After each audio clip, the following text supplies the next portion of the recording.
E aí, moçada, beleza? Então vamos estudar aqui agora uma parte da química muito importante, que é chamada cinética química. A cinética química é a parte da química que estuda a velocidade das reações químicas.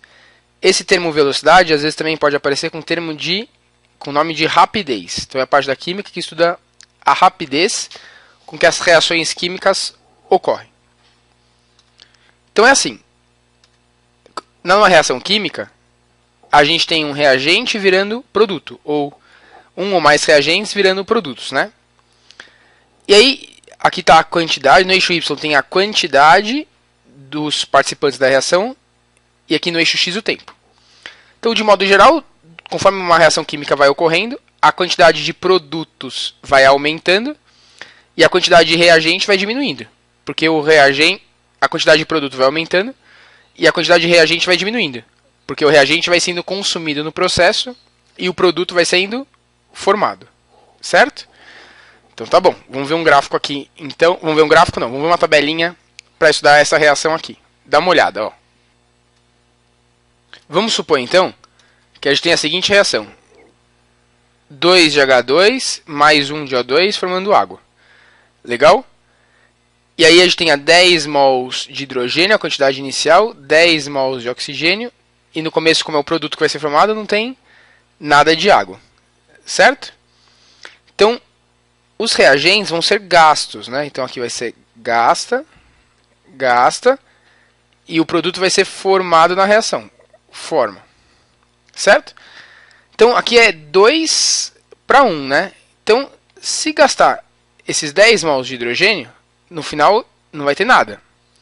Como é 2 para 1, aqui no oxigênio não vão ser gastos 10 mols, vão ser gastos somente 5 mols, metade devido à proporção estequiométrica.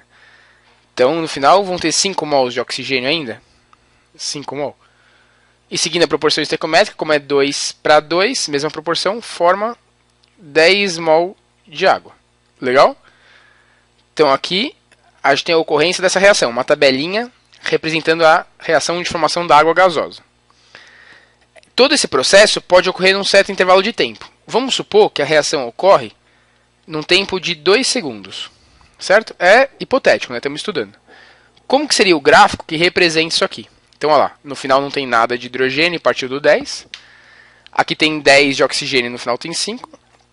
E nada de água e chega no 10. Então, o gráfico seria assim, ó. Dá uma olhada. Olha lá. Aqui a quantidade dos participantes com o tempo. A água, ela parte do 0 e vai até o 10, certo? Então a água, como a gente viu, ela parte do 0 e vai até o 10. Aquele que parte do 10 e vai até o 5, né, que só consome 5 mols, era o oxigênio. E aquele que partia do 10 e ia até o 0 e ia acabar, era o hidrogênio. E tudo isso ocorre num tempo de 2 segundos. Então, ó, os produtos vão aumentando com o passar do tempo e a quantidade dos reagentes vai diminuindo. Certo? Como que a gente poderia calcular a velocidade média em relação a cada um dos participantes?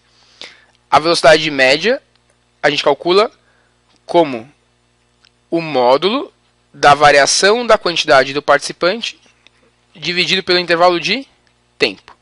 O módulo porque quando são reagentes, a variação é negativa porque ele vai sendo consumido no processo. Mas como uma velocidade negativa não faz sentido para a gente coloca o módulo para o sinal ficar sempre positivo. Então vamos dar uma olhadinha. Ó. Então, o cálculo da velocidade média em relação a cada uma das substâncias. Então a velocidade média em relação ao H2. Ó. A variação da quantidade de H2 pelo tempo. Então são 10 mols de H2 que foram consumidos em 2 segundos. Então, a velocidade é de 5 mol por segundo. O2, ó, variação da quantidade de O2, o módulo pelo tempo dos reagentes. O2 foram consumidos 5 mol em 2 segundos. Então, a velocidade de 2,5 mol por segundo, só dividir. E a velocidade de formação da água, variação da quantidade de água pelo tempo. Foram formados 10 mols de água em 2 segundos. Então, a velocidade de 5 mols por segundo. Entenderam a ideia? Então é dividir a variação da quantidade da substância pelo tempo. Nem sempre essa quantidade a gente vai estudar em mol. ela pode aparecer também na forma de concentração em mol por litro, pode aparecer na forma de massa ou pode até aparecer na forma de porcentagem. A gente sempre trabalha com as unidades que foi fornecida pelo exercício, certo? Essa aqui é a velocidade média em relação a cada uma das substâncias. Mas será que dá para a gente calcular uma velocidade média para a reação como um todo? Olha lá.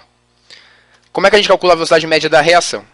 A velocidade média da reação, você tem que pegar a velocidade média em relação a cada uma das substâncias e dividir pelo coeficiente estequiométrico dela. Então, olha lá, a velocidade do H2, certo? Quanto que era a velocidade do H2 mesmo? Era de 5 mol por segundo, dividido pelo coeficiente estequiométrico dele, 2. Velocidade do O2. Velocidade do O2, 2,5 mol por segundo, dividido pelo coeficiente estequiométrico dele, que é 1. E a velocidade da água, 5 mol por segundo, dividido pelo coeficiente estequiométrico dela, que é 2. Então a velocidade média da reação, que é uma só como um todo, é a velocidade média da substância dividida pelo coeficiente dela, que seria 2,5 mol por segundo. Ou a velocidade média da reação é sempre numericamente igual à velocidade média daquele participante que o coeficiente é 1. Porque quando você dividir a velocidade do cara por 1, você está dividindo por 1, né? O número não vai ser alterado. Você acaba tendo a própria velocidade média da reação. Beleza? Então tem uma tarefinha para você fazer. Daqui a pouco a gente volta. Falou!